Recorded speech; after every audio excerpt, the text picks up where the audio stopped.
All right, we got our 210 jack stands underneath the vehicle, and we have 12,000 pound ramps, one supporting each wheel for the front end of this 94 Plymouth Grand Voyager with a 3.3 liter V6. Let's see if we can go ahead and get those schnuckers off of there, and then we'll go ahead and move on once we get that off, and then we will pull this catalytic converter and pipe back and then get the flange gasket out.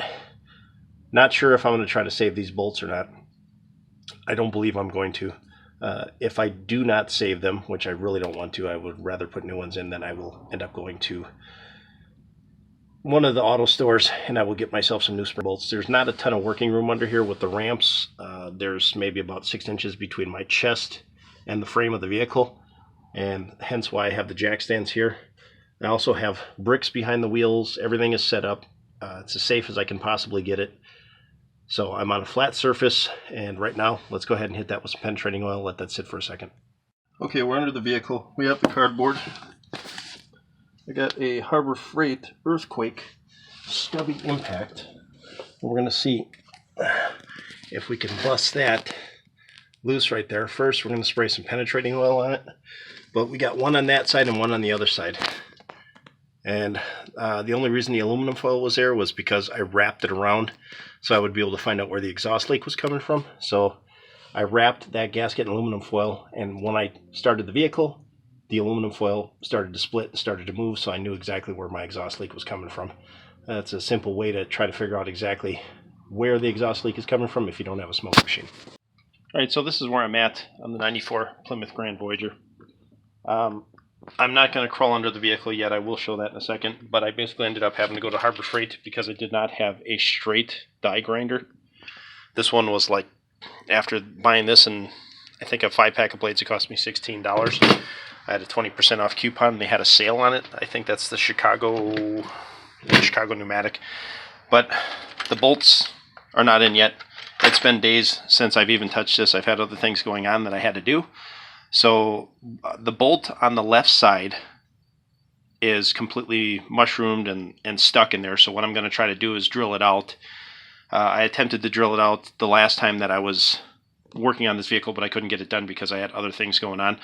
And the bolt on the right side almost came completely off. The nut and the bolt almost separated 100%. So I'm like, fantastic, except it didn't separate 100%. It's caught by a tiny little nub on the back. So what I'm going to do is I'm just going to take that straight die grinder that you've seen, and I'm going to cut that bolt, and I'm going to cut that nut right off the back side of it. I'm done playing with it. I've tried vice grips. I've tried everything to get it off. I may try the vice grips one more time, but I don't know how well that's going to work. I can't get my arm up in there to get a wrench on anything. I can't get the vice grips clamped the way I want because I don't have enough working space. I am going to jack the vehicle up slightly higher than what it is right now, so that way I can slide in and out a little bit easier. I cleaned up the area with a wet vac. There was a lot of rust particles and stuff that were over here, and I just, you're moving around, you're crunching all over rust. I still have my cardboard underneath. I still got all these pieces down here that were left from 5-6 days ago, and I'm going to attempt to do what I need to do. I have some sockets that fell down inside of the frame, which is right underneath where I'm trying to work. So there's basically a metal frame right underneath, or pretty close to underneath, that the power steering rack rests on. And bolts, or not bolts, but sockets and everything keeps falling in there. So I have a magnetic extension. I'll show you what that is. I got a grabber right here with a little claw. There we go. And then I have my magnetic extension, which is right here. But yeah, be prepared for a fight working on anything that's 30 years old, because it's one of the reasons that mechanics don't want to do these jobs, because you take it in and they just look and they see all that rust and they figure, I'm going to be on this job for 9 hours and I can't bill somebody for 9 hours because I'm not going to be able to get away with that. They're not going to accept a $1,000 bill on replacing a donut gasket on an exhaust. But if you're going to do it yourself, if you have time and patience, like I've walked away from this job 2 times already, trying to get things done on it, and I thought, okay, I'm just going to take a break. It's not even worth messing with right now because I'm getting irritated. Just take a break and come back and you start it fresh. Time to tap. Normally what I would like to do is just drill out a hole, put a bolt on there, but I think I'm going to use the old bolt that was on there, tap, and then insert this into there. I don't know. I'm still debating if I want to drill the hole out big enough that I can just fit this through there with the nut, but that surface is so damaged from not being able to get the bolt out, from it breaking, and from trying to drill it out, that it might just be a better idea just use the old bolt and a tap and then go from there. Again, dealing with a vehicle that's from 1994, this is not going to be the easiest thing in the world. Now, going under. Okay. As you can see, the surface is marred and damaged. It's just beat to hell. You can see where I tried to drill over there. I had a little punch. Well, I had a divot hole right there that I was able to put the drill right there, and it just slid over here. This is when all this was attached. I did manage to get the other bolt and everything out. Okay, get this washer and everything together so I don't lose my stuff. But I did manage to get the old gasket out. It's right there. Here's the old bolt and spring, and see how compressed it is. And then here's the nut right there. So these vice grips work. I had another needle nose pair of vice grips, but they didn't want to work for anything, but that one did. So, but that's what it looks like inside there.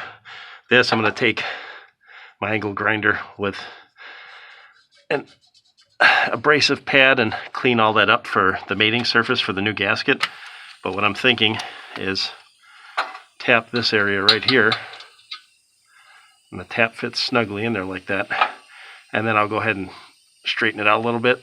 I'll tap that, and that's where my bolt will just bolt into. So instead of having a bolt on the opposite side that can wiggle, that might be what I do. Or I might just hollow out the hole and put a nut on this backside, since the nut that's here is literally right underneath there and it's all chopped and chewed up. I would have to cut that nut off, or possibly try to get that nut off before I do anything. I'm going to try to take the vice grips and see if I can remove that nut. If I can, then maybe I'll just put the new one in here and put the bolt, and I won't thread it. I'll just use a slightly larger drill bit, drill it a little bit wider, and then get it as close to that as possible. Such a disappointment. Alright, time to get this gasket set up. Starting to clean off the surface. Sort of tell there.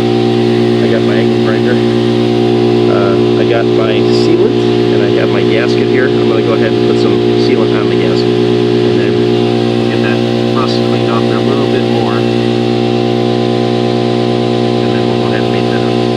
Alright, I got that all cleaned up as much as I possibly could. And I placed sealant on the top and the bottom side of the gasket. Now I'm going to fit the gasket on a catalytic converter pipe. It slides on with the cone facing into there.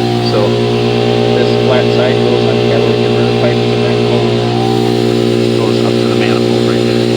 See that now? Alright, it's tapped. Get the bolt not going anywhere. The drilling thing is just not going to be worth the effort for me. It'll still be able to flex and do what it needs to do. It's tapped though. Use the steel tap and some PB Blaster to lubricate it, and just slowly work the tap in there with my socket wrench and extension. And that is that. So I'm going to go ahead and get all that angle grinded out, cleaned up, and then we'll take it from there. Alright, no exhaust smoke coming out, no smell of exhaust. I got it running right now. Like I said, I got that bolt tapped in, and then I got the other one on top held in the correct direction, the way it's supposed to be. And it has a little black tab behind it. You can kind of see it right there. If I can hold this and do this at the same time. That black tab right there, right next to that line. It's not close to the line at all, but that black tab allows you to spin the bolt and holds that nut in place, so it's welded to the nut.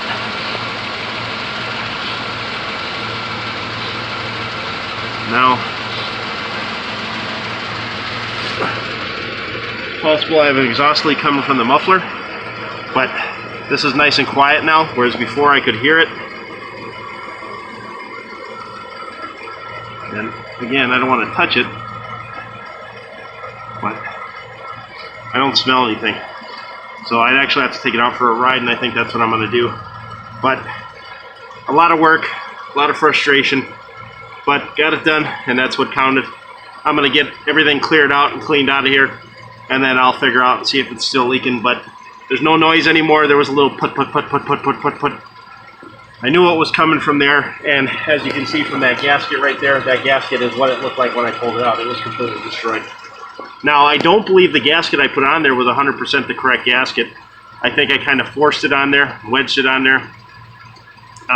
It fit, but it didn't fit easily where I was able to slide it on. I had to put some tension on those bolts after I got the gasket on this catalytic converter pipe, which has like a lip sticking out.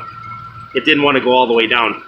Once I put the donut gasket into the manifold and pushed the two pipes together and put the bolts in, that pressed the two together. So it was a little bit of a tough fit, but it didn't crack the gasket, and I did put sealant around, as you've seen. So this job I'm going to consider done as long as there's no leak. If there is a leak, I will definitely make another video, and you'll be the first to see it. Alright, job's all done. I pulled the vehicle out. I'm going to start it up for the camera so you can hear. Before there was a little poof poof sound. There's no poof poof sound now. Everything's all fine and dandy. But this is the mess. All these rusty bits and leaves and everything else in the garage. So I'm going to get this swept up and cleaned up. Look to see if I have any sockets or anything laying around that I might need. And then call it a day. But you can see this gasket was just complete trash. Just destroyed.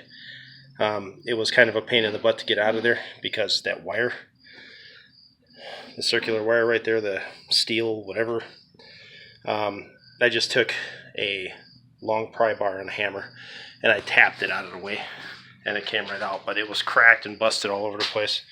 So here's the long pry bar that I used. That made it nice and simple, but that's the mess. So I'll get this all swept up and cleaned up, and then from there go start the vehicle again. Alright, all cleaned and cleared. I'm going to leave that cardboard there because I believe I got a power steering leak, and I'll know if I have a power steering leak if I leave the cardboard there, even with those stains, because I know what stains are already there. Plus I'm recording it, I can always go back and look. But yeah, I got all the crap off the floor, swept everything up, cleaned it all up, used my wet vac, and used my big push broom up there. So, alright, let's go start up the big blue beast and see what happens. Alright, in the blue beast, let's start her up, see if we hear. It's nice and quiet. I have 190,042 miles on this van, and I don't even know if there's more than that. I don't even believe this odometer works correctly. So right now, as of starting it, I smell nothing and I hear nothing. So I'm going to take it for a ride, and there's a good chance that, I shouldn't say a good chance, there's a chance that that left side bolt where I tapped it into the manifold could snap due to the pressure of the pipes moving up and down, but I don't think that's going to happen. I got the spring bolt in there, I just don't have a bolt on the other side, and I have the correct bolt threaded correctly with a nut and a bolt on the right side. Just that left side, I didn't want to spend forever drilling it out. It's my vehicle, so that's the way I'm going to do it. But definitely need to, you know, there's a chance that it could break that bolt. But if that happens, it happens. I'll deal with it if it happens. But if I do have to fix the power steering pump, I'm going to have to take that off anyway, and I can always drill that out further.